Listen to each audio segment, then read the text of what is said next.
I was forced into street prostitution, and what I received in return was my death.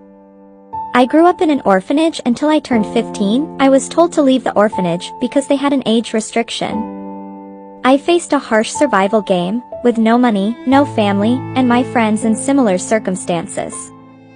I didn't know why I was born, what my purpose in life was, and why I had to endure so much suffering. When you're at the bottom of society and have no control over your own life, it is normal to be deceived or forced into doing things you don't want to do. Becoming homeless and addicted to drugs, I was forced into street prostitution. No one wants to do this kind of work, but those demons in human form won't spare you and let you free. My life took a new turn when I was proposed to by a familiar client. I was truly touched because he didn't pay attention to my past or my occupation.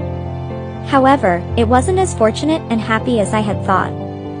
He turned out to be a drug addict, constantly beating and treating me like a puppet to satisfy his desires.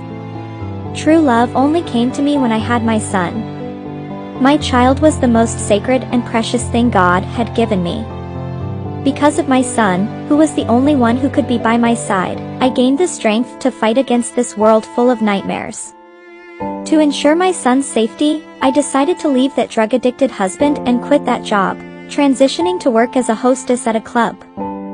I tried to start over so that my son could be proud of his mother, but everything was never easy. The lives of me and my son became more and more difficult and stagnant. I was so desperate for money that I resorted to stealing from a customer, and I paid my life for that mistake. After being caught, I returned the entire amount I took, but I was forced to pay a large sum as compensation for the loss.